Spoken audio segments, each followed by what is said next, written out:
네, 여러분 이번에는 미국 경제에 대해서 좀 말씀드리도록 하겠습니다. GDP 규모 세계 1위 국가죠, 미국. 그런데 이 보시는 그림처럼 중국이 자꾸 1위 자리를 놓고 좀 도전하고 있는 모습들인 거죠. 근데 그 1위라는 이 그림 속에 잘 보시면 뭐가 붙어 있어요? 타이완을 합치려고 들죠. 하나의 중국이다 라고 합치려고 들죠. 근데 미국은 아니다, 합치면 안 된다, 떼어놓으려고 노력하는 모습이죠. 그런 모습을 놓고 시진핑은 어떻게 생각할까요? 가만히 두려고 할까요? 뭔가 절대 못되게 만들겠다 하면서 으르렁대는 모습.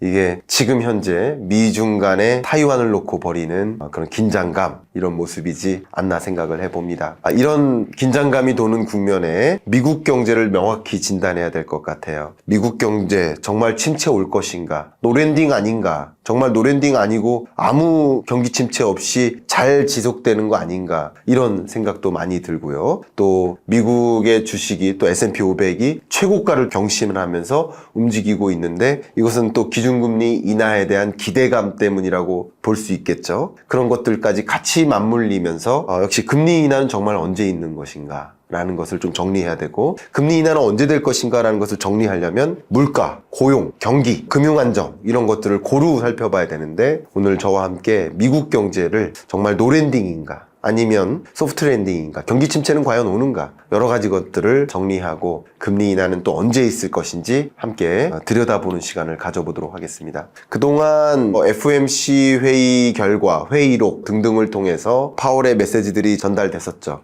연준의 3월 금리 인하 기대는 시기상조다라는 그런 메시지들이 계속 발표가 되어 왔습니다. 최근에는 뉴욕 연은 총재죠, 윌리엄스. 이 총재는 기준금리 는 충분히 지금의 높은 5.5%의 기준금리로는 이 고물가를 잡기에 충분하다, 쿨다운 시키기에 충분하다. 그러나 기준금리를 당장 인하할 시간이다 라고 말할 수는 없다. 지금 당장 금리를 인하할 시점은 아닌 것이다 라고 이야기를 합니다. 어쨌든 2024년에는 미국이 기준금리 인하할 것이라고 우리는 믿고 있어요. 확고하게. 그렇죠? 믿고 있는데, 근데 기준금리 인하의 시점은 도대체 언제인가에 대한 의문은 계속 들어요. 그래서 2023년 한 해 동안에도 고민이 달랐죠. 23년 한 해는 뭐야? 금리 인상 끝났다, 금리 인상 종료 기대. 그 종료 기대가 치솟다가 파월의 한마디 때문에 아니네, 종료 아니네, 실망. 종료에 대한 기대, 기준금리 종료에 대한 기대가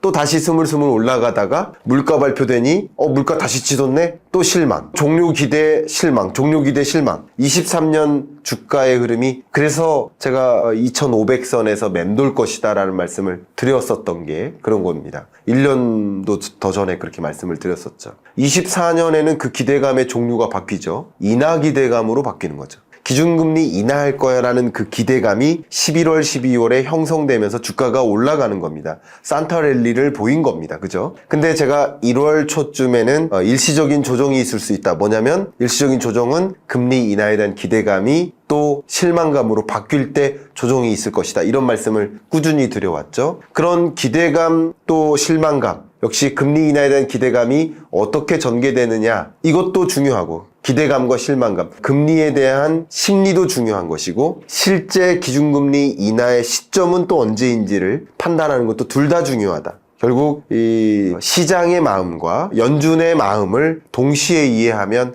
여러분이 최선의 선택을 좀 내릴 수 있다, 이런 말씀을 꾸준히 드렸습니다. 그런 것을 판단하기 위한 근거들을 몇 가지 설명드려 볼까 합니다. 일단 물가죠. CPI 기준으로 먼저 말씀드리면, 최근에 3.4%, 3%대 물가 상승률을 보였죠. 그리고 기준금리를 인하할 것이다 여부를 결정하는 건 특히 근원물가인데, 근원물가는 좀처럼 잘 떨어지지 않고 있습니다. 아직도 3.9% 수준의 CPI 물가를 보이고 있으니까, 근원물가 기준으로 아직 2%와는 어떻습니까? 한참 남았다. 그러니까 물가 상승률이 많이 떨어진 건 사실이지만 아직 2%라는 목표 물가에 부합하려면 아직 한참 남았다, 이런 말씀 드릴게요. 특히 특히 이런 물가 추이를 들여다볼 때 제가 계속 강조해왔던 게 바로 근원 물가라고 말씀드렸죠. 전체 물가 상승률이 2022년 6월 기준 9.1%를 기록했었고, 그리고 12월 기준으로는 3.4%까지 내려왔는데, 그 흐름을 지금 보여드린 겁니다. 내려왔는데, 근데 그 전체 물가 상승률을 기록하는 그 부문이 있어요. 그게 기여도라고 할 수 있겠습니다. 아시겠죠? 그러니까 레고 블록을 4개를 쌓아서 그게 9.1이 되느냐, 레고 블록을 4개를 쌓아서 그게 3.4%가 되느냐, 이거를 보시면 돼요. 이해가시죠? 그 각각의 레고 블록의 사이즈가 기여도입니다. 그렇게 생각하시면 좋아요. 근데 중요한 것은 12월 기준으로 가장 중요한 기여도가 뭐예요? 근원 서비스 물가. 근원 물가도 중요하지만 근원 상품 물가는 이미 다 잡힐 만큼 잡혔습니다. 근원 서비스 물가가 잡혀야 됩니다. 근원 서비스 물가가 잡히려면 뭐가 잡혀야 되죠? 임차료, 주거비가 잡혀야 돼요.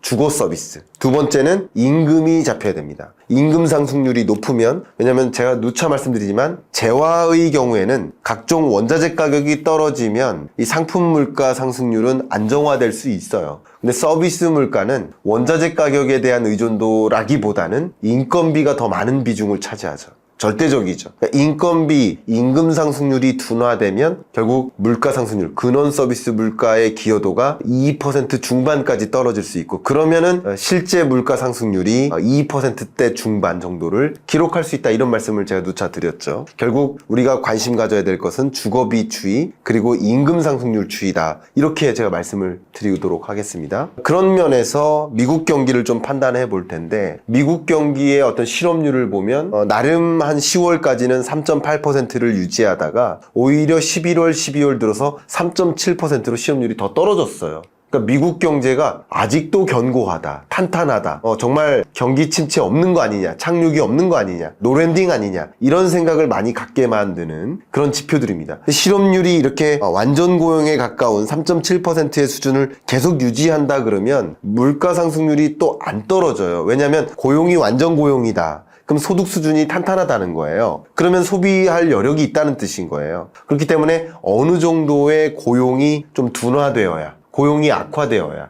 경기가 좀 악화되어야, 그래야 물가가 잡힌다고 보는 거예요. 근데 아직까지는 경기 상황이 그렇게 악화되는 모습이 안 나타나는 거예요. 언제까지? 23년 4분기까지는. 그러면 24년에는 어떨 것이냐, 이걸 봐야 되는 거거든요. 비농업 부문의 일자리 추이도 우리는 많이 참조를 해야 되는데, 10월에 10만 5천 명 정도를 기록했다가 10월, 11월, 12월 연속으로 늘어서 21만 명까지 늘었잖아요. 22만 명에 가깝게까지.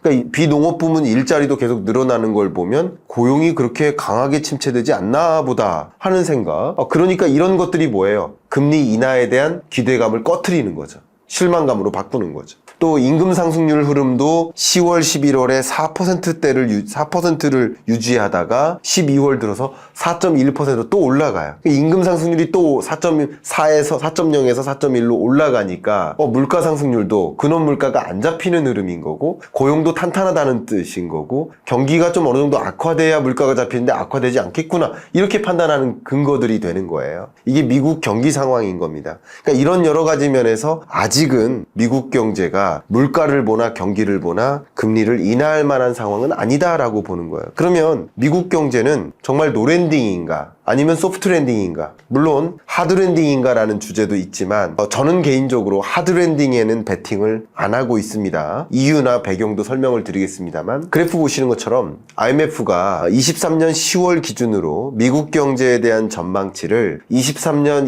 2.1%, 24년 1.5%로 전망했습니다. 자, 이 성장률의 흐름은 노랜딩입니까? 노랜딩은 아니에요. 그러니까 IMF가 노랜딩을 전망한 건 아니에요. 월드뱅크도 마찬가지, OECD도 마찬가지, 미국 경제를 노랜딩으로 전망하진 않습니다. 어쨌든 미국 경제가 랜딩하긴 하는 겁니다. 그러나 우당탕탕, 예를 들어서 1% 초반으로 혹은 1%도 안 되게 24년 경제 성장률이 그렇게 흘러간다면, 기울기가 가파르게 떨어진다면, 그러면 하드랜딩에 가까운데, 그래도 2.1%는 경기 침체 아니거든요. 미국의 경우 2%를 웃도는 성장률이면 경기 침체라고 볼 수 없습니다. 근데 2%를 밑도는 경제로 간다면 경기 침체에 부합해요. 그런데 이게 경기 침체 맞아? 할 만한 경기 침체, 소프트 랜딩으로 전망한다 라고 말씀드리겠습니다. 그리고 23년 7월에 전망했을 때보다 오히려 상향 조정되죠. 제가 중국 경제를 말씀드릴 때는 23년, 24년 성장률을 각각 중국 경제는 하향 조정했다라고 말씀드렸는데 유독 미국 경제는 상향 조정만 하죠. 자, 이런 것들을 보면 어쨌든 노랜딩으로 가는 거 아니냐 이렇게 생각할 수도 있고 소프트 랜딩으로 가는 거 아니냐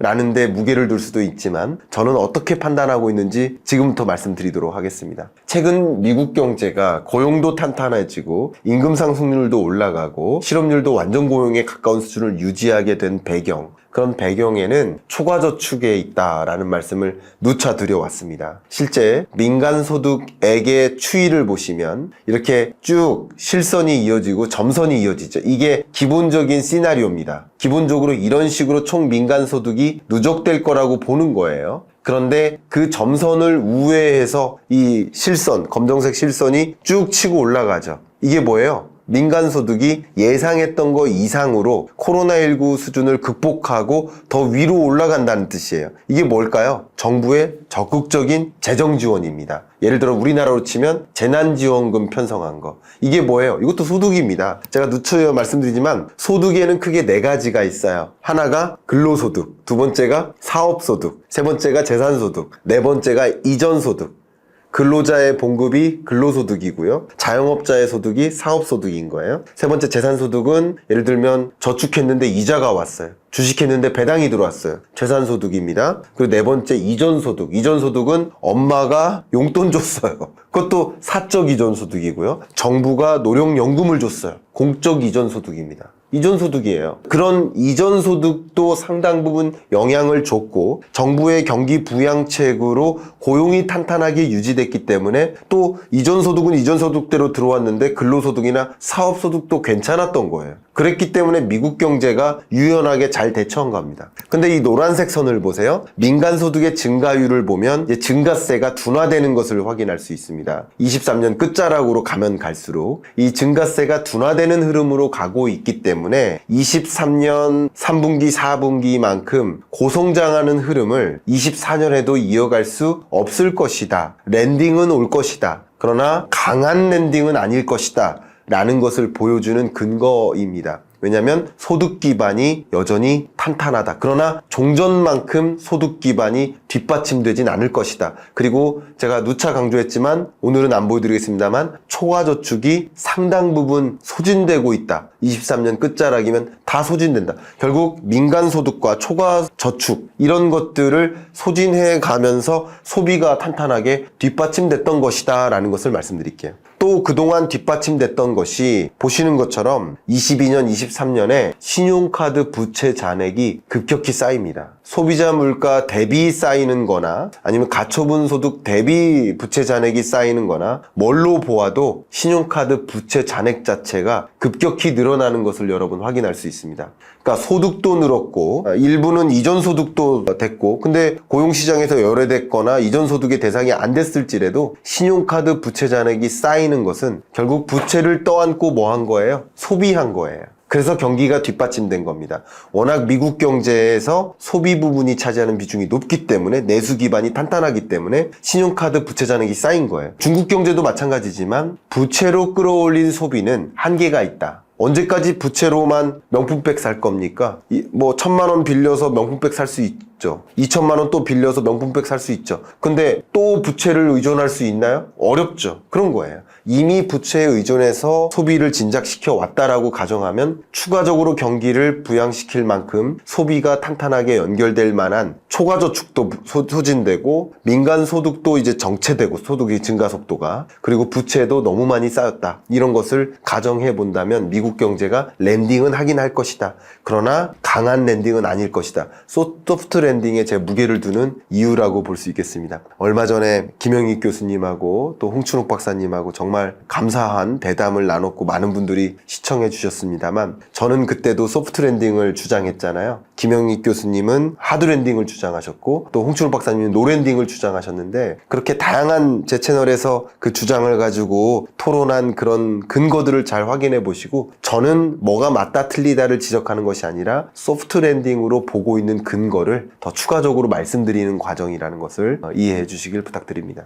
가계저축률이나 소득 대비 자산 비율을 봐도 보시는 것처럼 2020년에 가계저축률이 엄청나게 쌓였죠. 되게 재밌지 않아요? 코로나19 기간에 저축률이 그래프에 담을 수 없을 만큼 급격히 늘었습니다. 잘려있죠? 그래프에 담기 어려울 만큼이에요. 지금은 가계저축률이 좀 둔화됐죠. 그러니까 이제 저축이 소진되고 있다. 소득 대비 자산의 비율도 자산 가치의 상승 속도 때문에 그게 경제, 자산 효과라고 하죠. 여러분, 소득은 하나도 없지만 주가가 올라서 내가 소득이 탄탄해졌다. 아니면 집값이 올라서 소비 여력이 탄탄해졌다. 이렇게 표현할 수도 있잖아요. 자산가들의 경우. 그런 것처럼. 근데 자산 가치도 지금은 조정되는 국면이고 특히 상업용 부동산 시장을 중심으로 조정되는 것들이 또 나타나고 있기 때문에 이게 23년까지는 좀 버틸 수 있게 뒷받침이 됐던 것. 자산이나 저축이. 다양한 측면을 보는 겁니다. 소득, 그죠? 그리고 부채, 마지막으로 자산, 저축. 이런 걸 다 고루 보는 겁니다. 고루 봤을 때 전반적으로 우하향하는 흐름을 본다면 이게 23년까지는 이렇게 좀 유연하게 김영익 교수님 표현대로라고 한다면 굉장히 탄력적으로 미국 경제가 이렇게 탄력적일 수가 없다라고 표현하셨잖아요.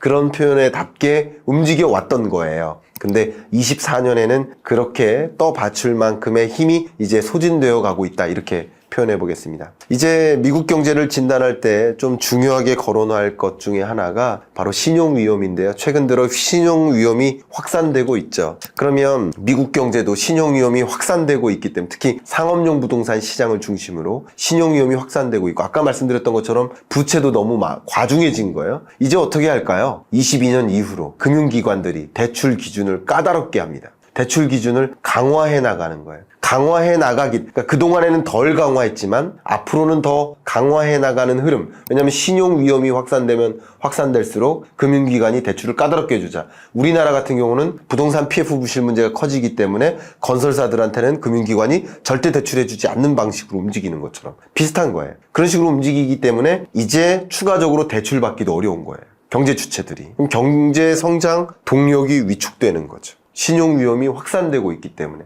금융기관들이 어떻게 하는 거예요? 이제 리스크 매니지먼트로 나서는 거예요. 그런 것들이 역시 경기를 이제 침체 국면으로 우당탕탕 경착륙한다. 경제 위기 온다. 이렇게 보는 것은 아니고 경기체 국면으로 L자형 경기 침체 국면으로 가게 만드는 요인이 되지 않을까 생각합니다. 물론 중요한 변수 한 가지는 중국의 내수 부진이죠. 중국의 디플레이션인 거예요. 이미 말씀드렸던 것처럼 중국 경기가 말 그대로 디플레이션 우려 상황에 놓였고 또 중국 경기의 디플레이션 우려 상황이 글로벌 인플레 압력을 또 둔화시키고 그게 미국 경제의 인플레 압력을 또 둔화시키는 영향을 또 주기 때문에 그것은 또 뭐를 만들까요? 기준금리 인하 시점을 당길 수 있습니다. 그러니까 미국의 물가는 미국 혼자서 결정하는 게 아니라 글로벌리 다 같이 영향을 준다. 미국의 상당히 많은 소비재는 아직도 중국을 거친 경우가 35% 이상입니다. 아직도. 그렇기 때문에 중국 물가가 떨어지고 중국 제조 물가가 떨어지고 중국의 수출 물가가 떨어지면 미국 물가도 영향을 주는 거죠.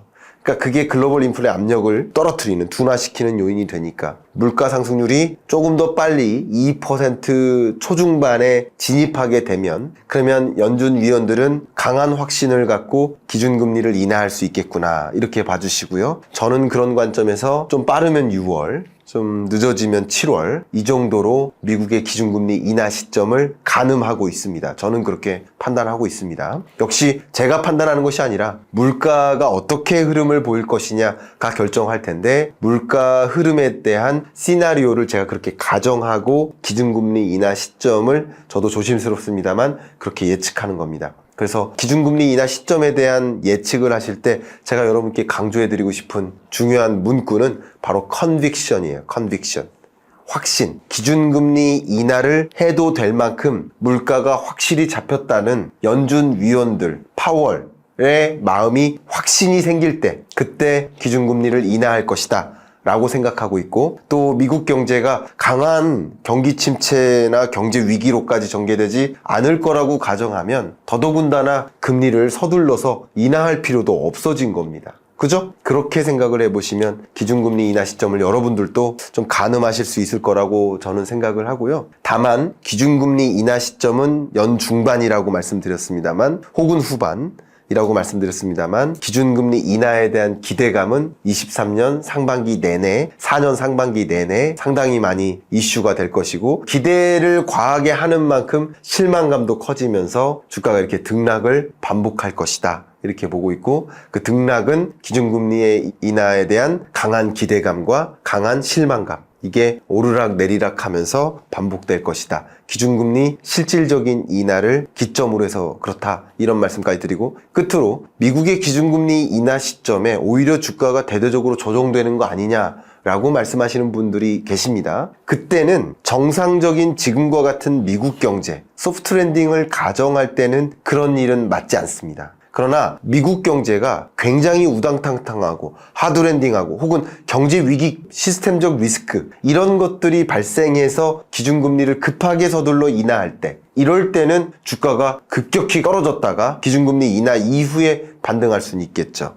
그러니까 시나리오가 다른 시나리오예요. 그래서 소프트 랜딩으로 볼 거냐, 하드 랜딩으로 볼 거냐, 혹은 노 랜딩으로 볼 거냐, 어떻게 미국 경제의 시나리오를 가정할 것이냐에 따라서 그 자산시장의 움직임, 행방도 달라질 수 있을 것이다. 이렇게 여러분이 궁금해하시는 그 질문들에 대해서 다 화답해 드리고요. 끝으로 여러분이 이 영상 잘 보셨다면 또 경제 공부를 제대로 입문해 보고 싶다 하신다면 가장 쉬운 경제 입문서죠. 경제 읽어주는 남자의 15분 경제 특강 추천해드리고 경제 어떻게 공부해야 될지 모르겠습니다. 어떻게 시작해야 될까요? 하는 분들께 도움이 될 것이고요. 경제에 나는 좀 익숙하다. 나는 좀 경제 트렌드만 읽어나가면 된다.